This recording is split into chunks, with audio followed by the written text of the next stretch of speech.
So I've been I've been out of my hometown for almost slightly more than a decade now.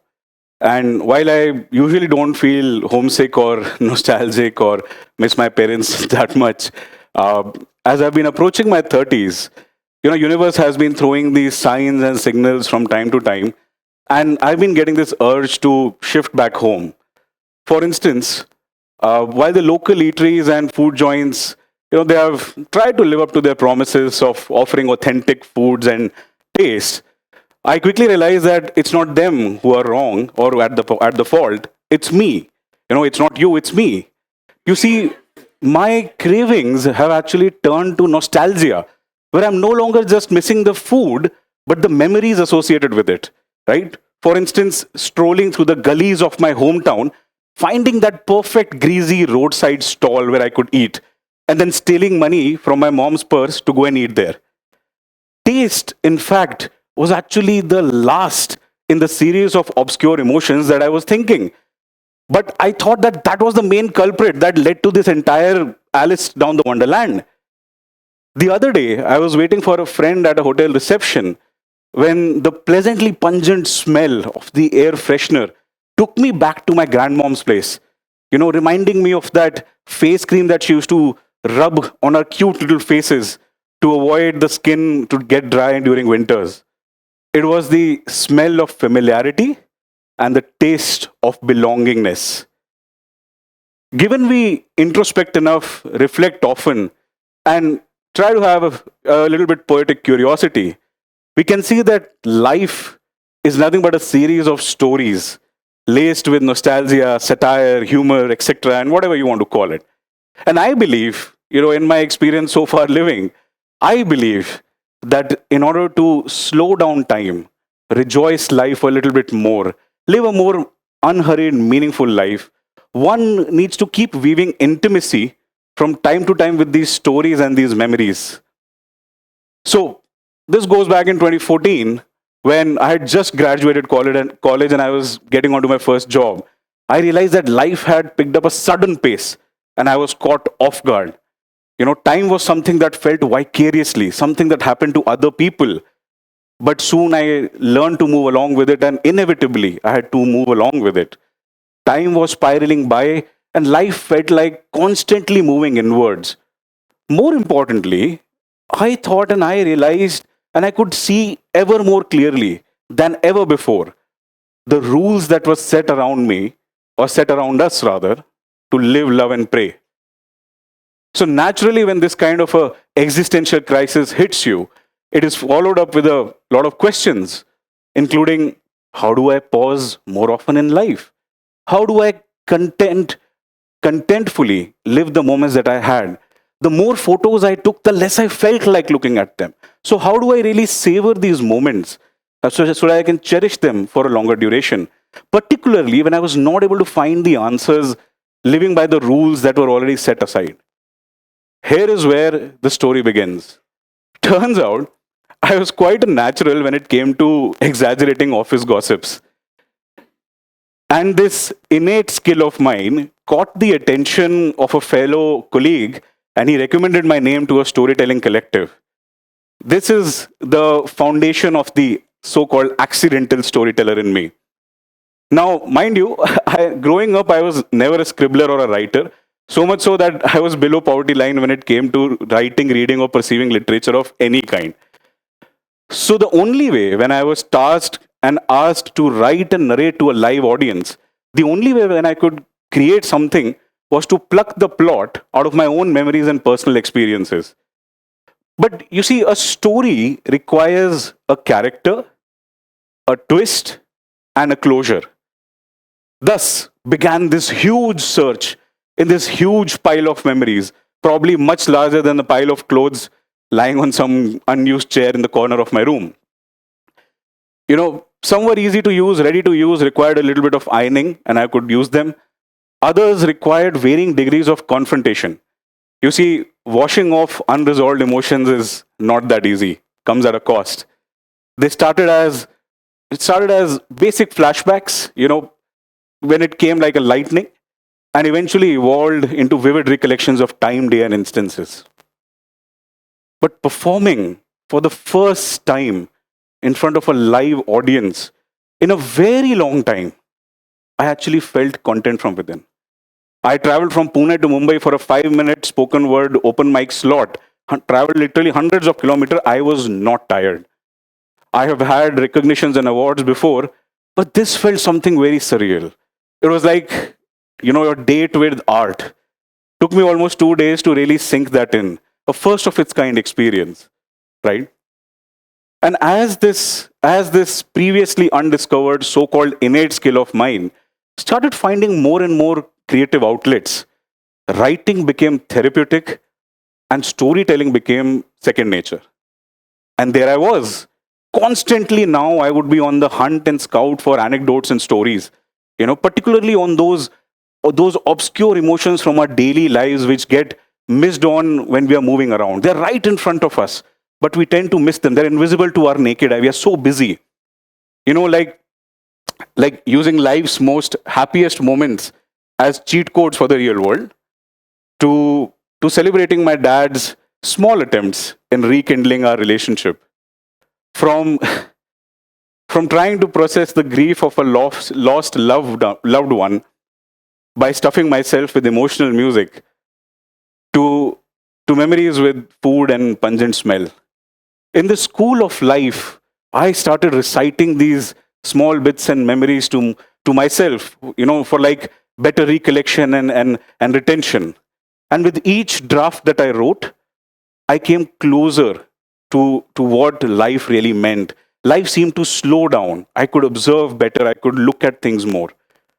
This was a big, big kink in my character arc. Few months down the line, on the advice of a fellow friend, I started publishing these stories as audio podcasts for the world to tune into. And the next week, the pandemic hits and the world shuts down. But as the world shuts down and people start to confront new realities and the baggages associated with it, my podcast saw a huge spike in listenership, like a huge one. Thousands of listeners started pouring in and started finding themselves in my stories. And hundreds of messages, heartfelt testimonials started coming to my social media accounts. For some, I was mainly a reminder to, slow down in this very hurried life. For others, I was a hustler who was trying to follow a hobby, build a passion alongside a day job. For those who tuned from outside India, they embarked on a linguistic nostalgia. And for those domestic, things seemed to just slow down to a more unhurried, meaningful, rooted life. In fact, in this process of writing and producing and critiquing my own work for every release, I fell in love with my own voice, which I have not been able to come to pace for a very long time. We are always very harsh on ourselves, and so was I. But this experience was like finding a friend in you again. But what really built that connection? I kept asking this question in my mind. How did so many people find that resonance? I was just a kid down the gully, and now so many people associate with me. My maternal uncle says that the cause of the universe is usually within you.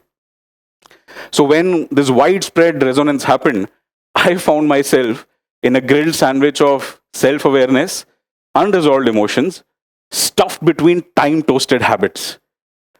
It was a big twist in my life. Something like this, something which is very emotional, it moves you from the ground. Something like this takes time to comprehend, belief and then actually accept. Particularly when I or somebody has lived a very underconfident life, belittled throughout his life that he would never amount to much. And me myself never believing in my own name, which literally means fearless in the Hindi language. So I started pondering more and more as the resonance increased. And I could come up with probably 3 broad categories of why that resonance happened, why I was able to connect with people. First, in this process of consciously recollecting memories and looking back at them, I was able to reconnect with those forgotten emotions of the past. And the more I did, the more I looked at life in a very, very different and very, very slowed down pace. My self-awareness quotient gradually increased day by day. And I could think that, oh, how can one live a life which is selective yet holistic, right? That's what it started happening. And it's mind you, it's not like that I suddenly gave up on life, became a saint, and started looking at things completely differently. No. It's just that the moments that I would pause, I would probably stop for more than a blink.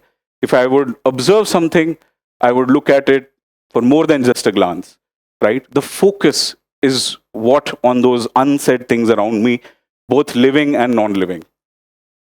Secondly, perhaps the resonance was high because I was reciting a slice of life that the listeners or you yourselves have experienced, and you wanted somebody to put it out in words, and all I did was just did it. I'm not a good writer. Maybe I just said what people wanted to say out loud. And the more self-aware I became, the finer I could go in those very small details that made life, right? And worth living in those memories. So it is said that our subconscious records everything that we do in our day-to-day lives.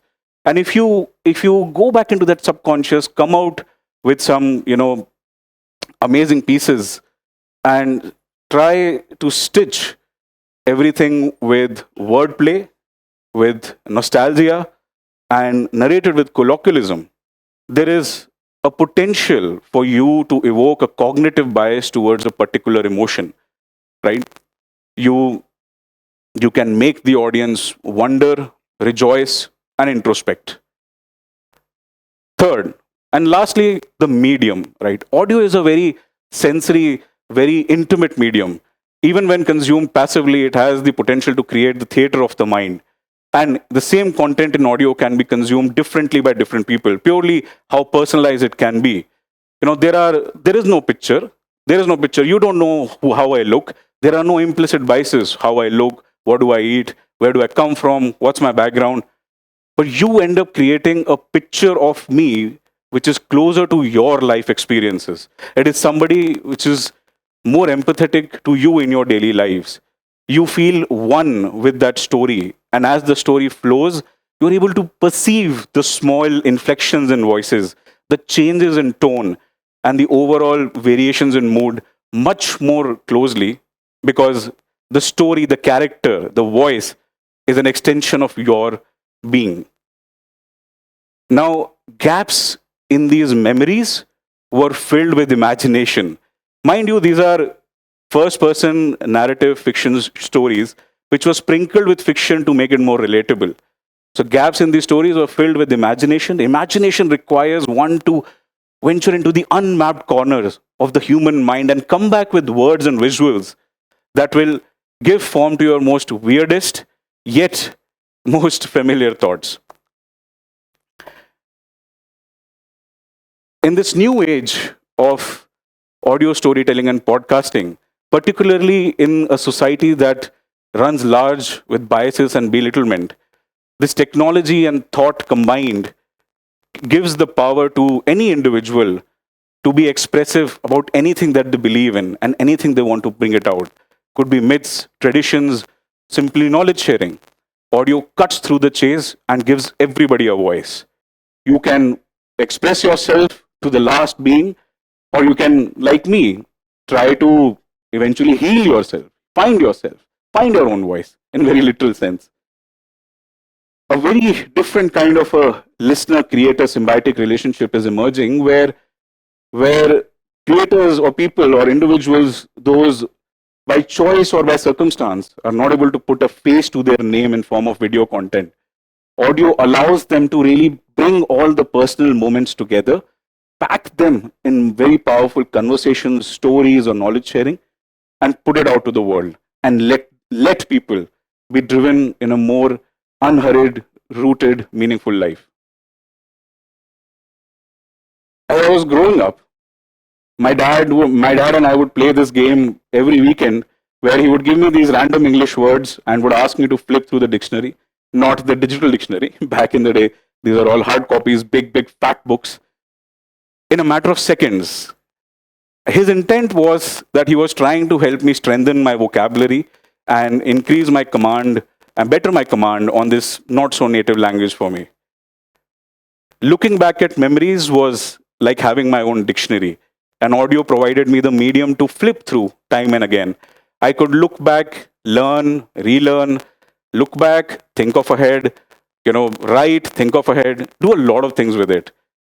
And this entire process brought me closer to the closure of the questions and the answers I had sought out in this journey. Finding that one medium which helps you connect with your inner voice, inner true self, is very, very, very crucial. It may not seem immediate, but trust me, it is inevitable. For some, it could be religion, others, it could be meditation, it could be art, it could be work, it could be anything. But let me tell you, as you venture on this journey of self-introspection, self-finding, and this quest rather, not a journey, but a quest, you will find that a part of you will die in the excitement of it, and a part of you will live in the failure of it. There will be moments of bliss, and there will be equal moments of disaster. But I assure you, it will be terrifyingly exciting and endlessly adventurous. Since I am a storyteller, I'll end this with a few lines about the intimacy and importance of memories. कि यादें ही तो होती हैं जो रिश्तों का मोल बढ़ाती हैं, यादें ही तो होती हैं जो एक इंसान को अमर बनाती हैं, और यादें ही तो होती हैं जो मेरे बाद मेरे परिवार को मेरे करीब होने का एहसास दिलाएंगी। मुलाकातों से यादों का गहरा नाता है, और बातें मुलाकातों में भले ही खत्म हो जाएं, पर यादों में हमेशा गूंजती रहती हैं। शुक्रिया, थैंक यू।